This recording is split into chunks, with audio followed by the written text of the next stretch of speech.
Welcome to the HR on the Offensive podcast, brought to you by LACEr Partners.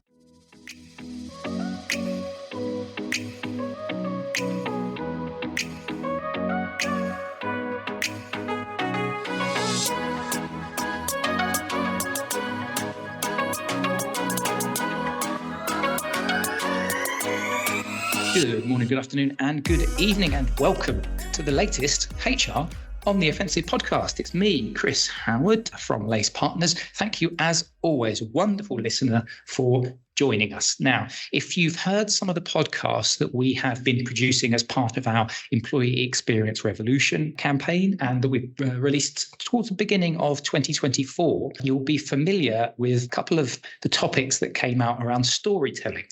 And this I find, as a marketer, I find this quite a fascinating subject. And so today's podcast is all going to be around storytelling and the impact of storytelling in HR. It's not just going to be me telling one big story, though. I need, obviously, some interesting people, much more interesting than myself, to chew the fat over on this. And to do that, first and foremost, I've got my co-host who's making her debut. It's Gemma Ryall from LACEr. Gems, how you doing? Hello, good afternoon, good morning, and good evening. Oh, you're taking my catchphrase as well. I love it.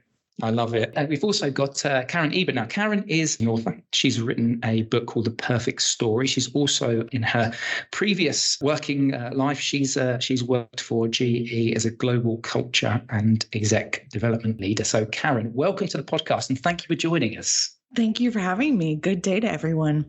Yeah, really excited to get into this. Really excited to talk about storytelling in HR. But before we do that, the new tradition which I invented at the beginning of this year as my New Year's resolution, we call ourselves a fundamentally different HR consultancy. And I place the emphasis on fun. And so today's fundamentally different question is that it's been really cold in the UK. Now, I'm sure certainly in parts of the US, it's a lot colder. And you can tell our listeners in a second where you're from and whether -2 or -3 degrees is cold, but it's pretty cold for us Londoners. And so the question I'm going to ask you, and then I'm going to get Gemma to also answer, is, so it's really cold, and I'm going to give you 3 different options to warm yourself up. Now, option number 1 is you can run up and down the stairs of either an office building that you work in or your own building for 1 hour to get warm. Option number 2 is you have to wear the last 10 items that you've worn every single day, all at once to keep warm. Option number 3 is you can just have a nice warm bath in soup. So, Karen. Oh, wow. Option number 1, run up and down stairs for an hour. Option number 2, wear the last 10 garments or have a bath in soup. What are you going for? They're all pretty undesirable. I'm trying to think of the last 10 garments that I had and if I would even be able to fit them on top of each other and put my arms down. So I think I'm going to have to go with the stairs. Okay, lovely. And if you're somebody like me that's got a Fitbit, then you get the benefit of that too. Gemma? I too would choose the stairs. The reason being, I heard once, I think it was a cold water swimmer that said it's better to warm your body from the inside out rather than the outside in. So if you're cold, running up and down the stairs would be a better way of generating your body. Certainly a lot more palatable than soup. Although the benefit of the soup is that you do also then get a meal as well as keeping warm. So, hey, I'm just going to put that one out there. And what's your choice? Chris? Yeah, I'm worried about your hygiene options there. Yeah, well, I think the idea of soup is quite humorous, so that's what I'm gonna go for. A nice bath of soup. It sounded so nice until you said the word soup, and then it was like, oh no. Definitely not. Right, Karen, we're going to talk storytelling, but before we need to do that, we need you to tell your own story, which is your background. So for our listeners, can you just tell us a little bit about yourself and your background? I've obviously given a little bit of an insight, but you can put a lot more color into it.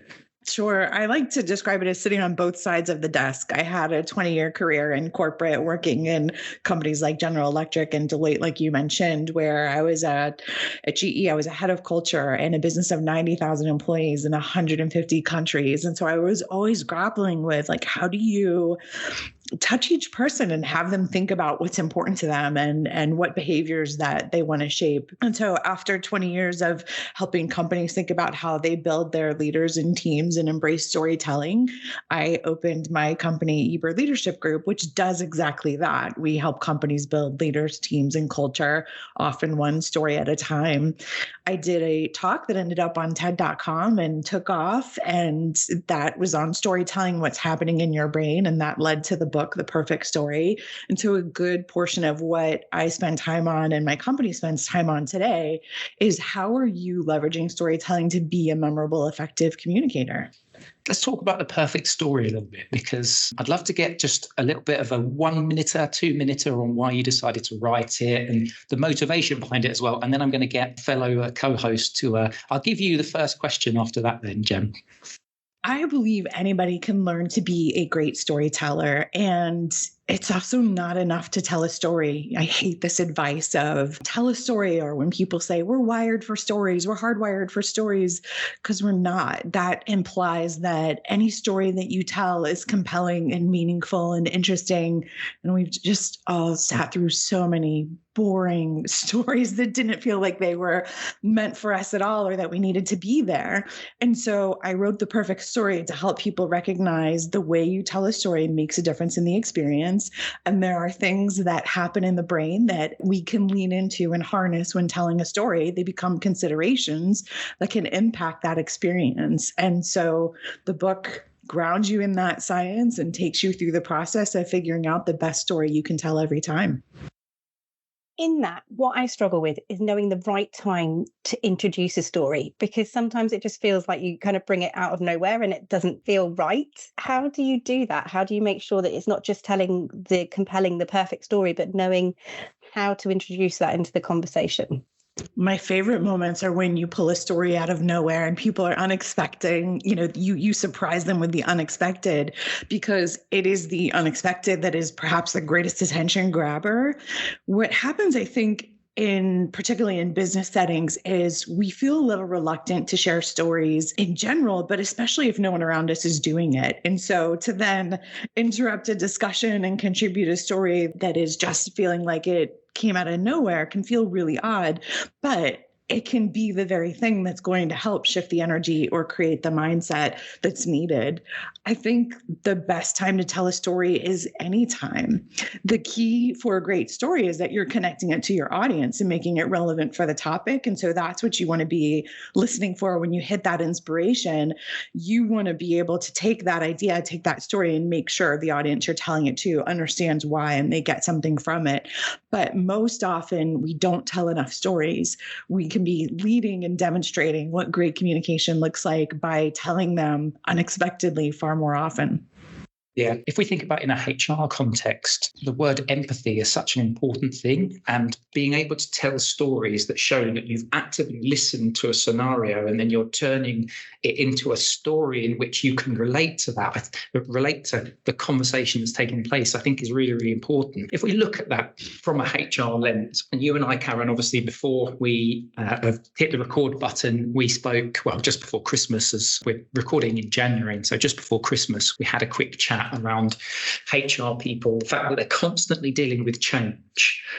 And so can I just get some thoughts from you around the importance of telling stories from a communications point of view in such a changing landscape? If you think about the landscape that we're in at the moment, particularly, there's so much uncertainty, there's geopolitical problems, you've got cost of living crisis, and the importance of being able to tell stories to get across your communications approach is, I think it's fundamental, isn't it? It is. And there's a science aspect to it and a general aspect. So part of the reason it can be so compelling to use stories is exactly that, empathy. Because when someone's sharing a story, the people that are experiencing the story feel empathy towards the storyteller when it is being told in a genuine way.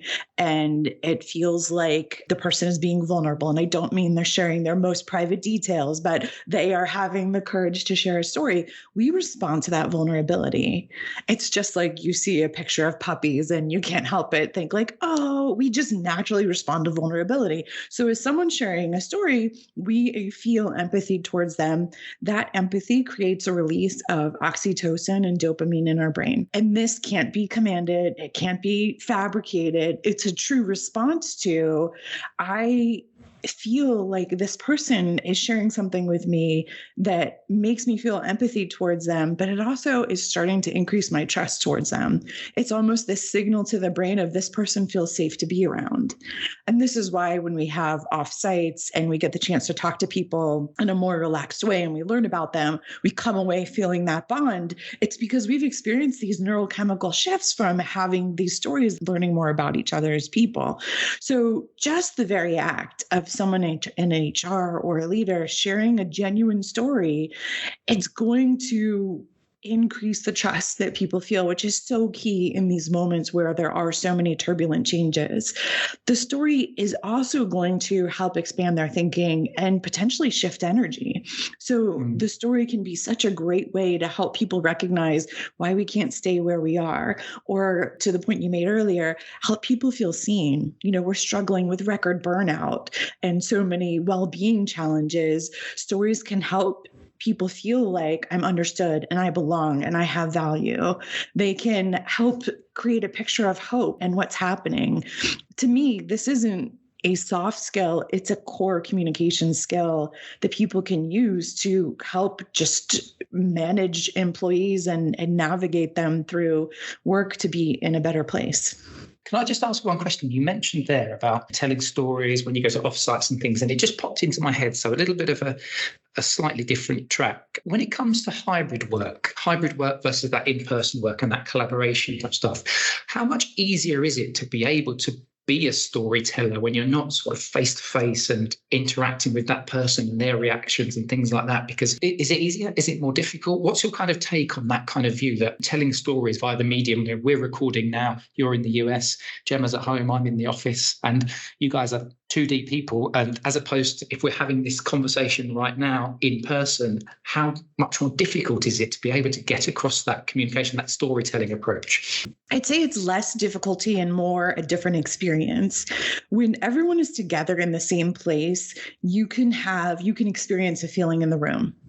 You have had these team retreats where the room is just vibing and everyone you feel this shared collective energy.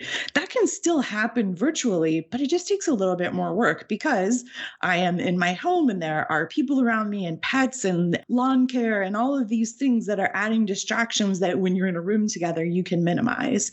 And so much of it comes down to the culture you're establishing. If people expect that you care, and that you are going to be communicating information that's helpful, that you are trusting, that they're not cynical about you, it's easier to really focus and pay attention because I want to hear what you have to say. If I feel like I don't quite trust you, I don't really know, I'm probably going to open another window and start typing and multitasking and not listening as much. And so it's harder to create that shared feeling. From the delivery standpoint, it can be done. You can create that same emotional shift in feeling. It just comes down to the attention of the audience, and that can vary so much in a hybrid environment. And that's not to say I am anti-hybrid. I'm very much pro-hybrid environment, but it requires good meeting hygiene and consistency so people know what to expect from you. So looking at that in an HR context, can you give us some thoughts about how you go about building stories to get that point across, no matter what the medium is? First thing is, every time you tell a story, it's always going to begin with the audience. You want to get really clear on who are you telling this to. And so in HR, you can generalize that you have the same audience every time. But when you're in front of a group, there's something that they share. There's some reason why they're together. And so you want to tweak your story for that group. And I think of it like if a family member, an extended family member asks you about what you do for a living, you give a really generalized, watered down answer because they don't know. Aunt Irene has no idea what you do. And so you're explaining it the same way you might explain it to a 5-year-old. But if you're at a networking event and someone asks you about your background, you're going to explain it just like your colleagues and peers, and you're going to get into all the details. And that's because you're naturally making this decision of what does this person know and what's going to be easiest for them to understand. Same exact thing when you're telling a story. So you want to think about, who am I talking to and what do they share in common? What are those common professional experiences that they have? What are those personal experiences?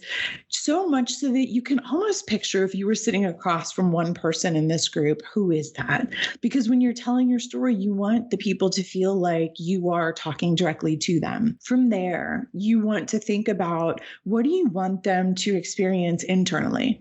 What do you want them to know or do as a result of your story? What do you want them to think or feel? Because the point of sharing these things is to get some type of outcome. So you want to write out 1 or 2 sentences for this of what you want your audience to know, think, feel, or do. And then you want to think about, what is their mindset today and what might be an obstacle. So if you're telling a story about change transformation, you want to think about, who is this audience, right? What are their frustrations that they're experiencing? What might be those things, those obstacles that are hard to shift their mindset, and get really clear on that. Because then as you start to pick an idea and build out a structure, you can put things in there to make sure it's going to be meaningful for that audience. That's the secret. Stories start with the audience, not with the idea. We think sometimes like, well, there must be 5 stories we have to be able to tell as HR professionals, and that's not true. I was working with a CEO at the beginning of COVID, and like everybody, it was a in-person culture. They had not worked hybrid. So when the mandates came where people were then dispersed and working remotely for the first time ever, he knew, I want to be able to be communicating with the team every week. I want everyone in the company to have this connection. But by the 3rd week, he was out of stories because, the 5 stories you need to tell aren't going to carry you through. And what he really needed were stories on trust and hope and understanding. And so I don't prescribe to this idea that there are specific stories you have to tell. I prefer for people to get clear on your audience, get clear on the outcomes, and then we can work the process through to pick a story that will help you do that and structure it to make it be meaningful. And when we think about stories are meant to be retold. So what's the risk that they evolve as they get retold? And how do you form the perfect story to make sure that as it evolves in the same direction that you meant it to? I don't think there's a concern if it evolves. It's just like a composer writes a piece of music and they have an idea for how it should be played and an expression of it, but pick any rock star, right? But then someone else does a cover version of it and they evolve it. And it's the same song, but it's different and it's better in some ways and it's interesting. And storytelling is meant to evolve. Every time someone tells a story, it's going to be personal. Even if you're telling someone else's story, you are bringing your perspective to it and a reason why you are telling it. And that should be clear each time because you and I would each tell a story differently. And so I think it's okay if it evolves. The pieces that you don't want to evolve are the who you're telling it to and what you want that outcome to be. But it's okay if pieces of it change because each person should make it their own. And is there then an optimal length that a story should be? Is it audience dependent or is there this golden timeline that you have that you hold people's attention for? Yes and no. There is a point where attention will fade. It has changed quite a bit in the pandemic, but part of the reason attention fades is because our brains make this split-second decision at a subconscious level of, is this worth my attention or isn't it? So when we drift off in meetings because someone's going row by row through data and we start thinking about what we're going to do over this weekend or on a holiday, it's because our brain has said, this is not worth the attention. I'm going to go save some calories. When a story is constructed well, meaning it's putting in things that are going to build tension, it's going to be putting in unexpected, vivid details and events, I'm going to be there. I want to hear it. And in some cases, that could be a 15-minute story. Your average person isn't telling that. It could be 2 or 3 minutes. It's not the length, it's how it's constructed and how meaningful it is for the audience. I think that's absolutely fascinating, the way you describe that. the audience, putting the audience first. That's one of the things that's resonating with me at the moment. Talking about that, obviously, for our listeners that we've got today, you mentioned about how to go about constructing and building those stories in your book. So it would be remiss of me not to ask you to give a few examples, a few of those stories yourself that you can tell, that you talk about in the book, about how do you go about building these stories. You have a few really interesting examples. Is there any you could share with us? Which one do you want to hear? Oh, there's a variety. I'm trying to remember. There's a neuroscience piece, I think. The one about the Clydesdale and the puppy? Yes. Okay. So in the US, the Super Bowl in January, February is always a very big marketing opportunity for companies, where to be able to put a commercial spot on is several million US, because it's a coveted time slot, because so many people are watching, and companies get very creative. They've made this huge investment, so they put on these really delightful commercials. In 2015, the brewing company Budweiser put on a commercial where a puppy runs across a field into a barn and stops in front of a stall where there's a Clydesdale. And the Clydesdale bends down and rubs noses with the puppy. And you can tell they're immediately these friends, where you see them playing in the field together and having fun. The owner of the barn picks up the puppy and carries it back across to its home next door, where you see the sign "puppies for sale," little foreshadowing of what's to come. And this puppy keeps breaking free of its home and getting in to play with the Clydesdale, except one day it ends up being put in the backseat of a car because it's been sold. And the puppy gets into the back window and it's doing what puppies do. It's crying and pawing at the window. And the Clydesdale sees what's happening and gets very upset and agitated and starts chasing the car. And the other Clydesdales start chasing the car. And now we've got this thunderous chase going, and they surround the car, bringing it to a halt. And the puppy is released, and you see the final shot of the Clydesdales and the puppies running back up the dirt road together. And the sign comes on that says "Best Buds." And this was the favorite commercial. This was like such a feel-good commercial that everybody loved. You can find it online if you're interested. I think it is called Best Buds. It even was nominated for a Emmy Television Award. But what's really interesting about this commercial is it was a failure. What happens when you see the puppy run in front of the Clydesdale stall door and the Clydesdale bends down is your brain says, "Oh, I know what's going to happen. They're friends. They're going to get separated. They have to get back together." It's a feel-good story. It's an excellent bedtime story for kids, but there wasn't enough unexpected things in there or tension in there for it to work. And what happens is it did not result in the most wanted outcome for a Super Bowl commercial, which was sales.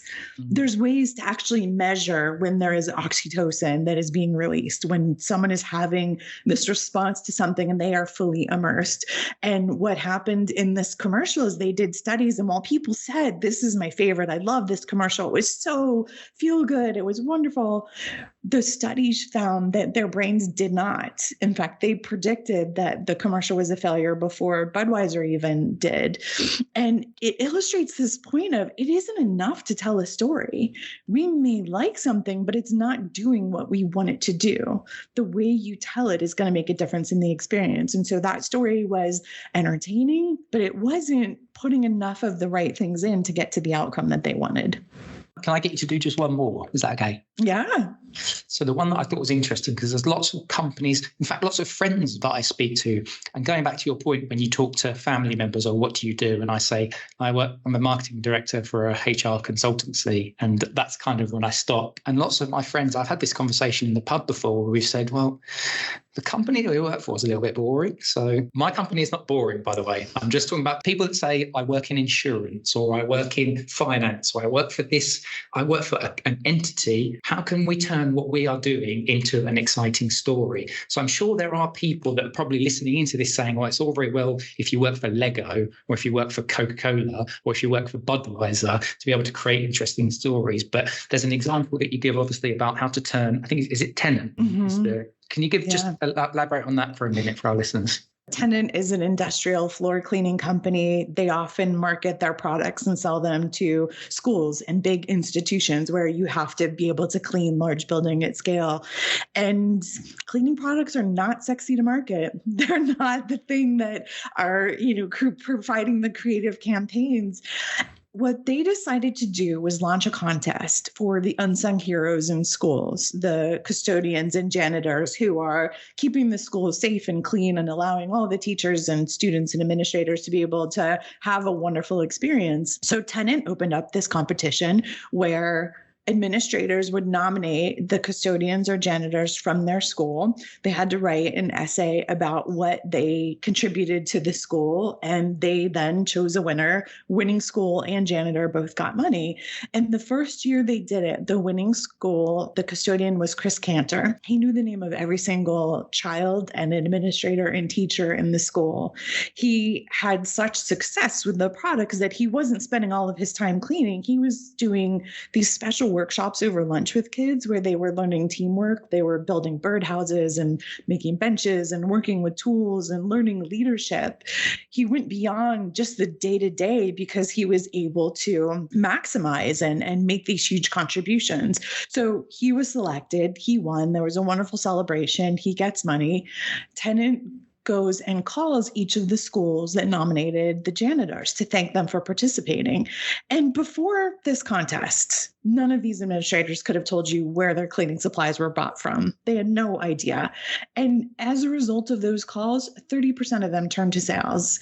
The next year, the nominations doubled and it's continued to grow. And so now Tennant has not only created goodwill because they're sponsoring this contest, they have all of these stories of people that use their products, which is even better than you trying to promote and say how your product can be beneficial. The key to finding an idea for a story, especially when you think it's boring, is to dig into the details, because there are always people, there are always little stories like this that are going to be really compelling.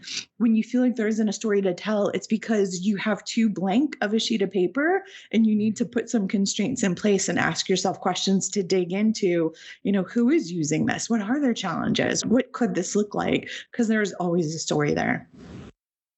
Is there a framework that you use then to put that structure in place when you've got almost too much freedom to think about what that story might be and you need to put some of that parameter in place? Can I do a little experiment with you? Oh, sure. Okay, I'm going to ask you two questions. One is going to be intentionally vague and just do your best to answer it. Okay, first one, vague question. Tell us about your childhood. What was your childhood like?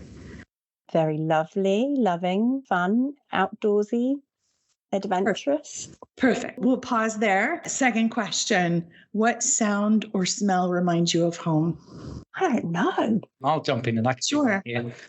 Cherries. It's not so much home, it's my grandmother's. She's passed away now, but it was my grandmother's back garden in the summer. She had a big cherry tree and all of the cousins would come together in the summer, and there was 5 or 6 of us. And because we were just small kids, and clearly back in those days, health and safety wasn't really an issue for a grandmother, she would push us up the tree and we'd all put cherries in little buckets, and then we'd end up having, one in the bucket, one in my mouth, one in the bucket, one in my mouth. So yeah, and that kind of smell, that summery sort, that reminds me of, I wouldn't say it's home, but it's a home. Very vivid. So what happens when I ask these two questions is something very similar to what happens here. The question of tell me about your childhood makes your brain go blank, because what part of childhood? Childhood can span 18, 20 years, for many 40 years. And so your brain says, where do you want me? Like, what story? There are so many. I don't know. That's too hard a question. But when we start to narrow it and we say sound or smell, it then tells your brain, okay, go into these files and what comes up. So when you start to apply constraints, that's when ideas emerge. So what you want to do is think about, first, have a place to capture your ideas, because you want to spend your time coming up with ideas, not trying to remember them. So whether that's a notebook, an app, a spreadsheet, whatever works for you, have a place. And then you want to sit down and work through different ideas around your personal experiences. Think about what sounds and smell remind you of home. What is something you should have gotten rid of, but you just can't? Maybe you have a fun story about your first concert. You want to start mining your own experiences for these ideas. Go into your professional world. There are endless stories and mistakes made, things you learned from leaders, advice you got. Think about things you really enjoy experiencing in the world, whether it's a podcast or reading an article, or maybe there's a documentary that you saw. What you're looking for is the things that you feel energy toward, because stories are an exchange of energy. And so when there's something that is intriguing to you, you want to put it on the list without worrying about when you're going to use it or who you're going to tell it to. The list is going to help you get over that blank sheet of paper when it's time to tell a story, because you're going to sit down and you will have already worked through the audience and what you want them to know, think, feel, or do. So let's say we want to help our audience navigate change. You're going to start to go through this list of ideas that you have and ask yourself, which one of these will help me make the point that I want around navigating change? Often it's nothing on the list, but the act of having the list and going down it prompts an idea that you hadn't thought of, and it triggers something meaningful. So we can do this in companies by capturing customer stories and different events like Tennant did. Telling stories that have nothing to do with the topic at hand can be even more compelling sometimes, because the idea, you connect to the emotion of it and you land on the takeaway. So create the habit of noticing and capturing these ideas, because that then allows for you to come up with something, as opposed to sitting there in the moment thinking, what story am I going to tell? That's absolutely amazing. We are out of time. Annoyingly, we're out of time, because I had so many more questions, but maybe we're just going to have to drag you on for another podcast so I can ask all of my other questions, Karen. But thank you very much for joining us. Thank you very much for sharing information. Where can people find the book? Let's talk about that for just a second. Yeah, best place is my website, which is my name, KarenEber.com. The book is everywhere books are sold, and you can find links to it there. Lovely. Absolutely fantastic. Gemma, thank you very much for being my co-host today. Thank you. And Karen, it's been absolutely fantastic getting a bit of your insight around storytelling. Really, really loved some of the examples. The bit as well that I thought for me is my kind of takeaway is that start with understanding your audience. That's the big thing that I keep resonating in my brain. So thank you very much for that. Thank you. You can, of course, get this podcast wherever you get your podcasts. You can access our back catalogue of podcasts on the Lace Partners website, which is www.lacepartners.co.uk/podcast. You can also see the various different white papers, webinars that we run, events that we've got going on, and also our weekly blog and content that we push out. So on behalf of myself, Gemma and Karen, thank you very much for listening. And we will see you next time on the HR on the Offensive podcast. Bye-bye.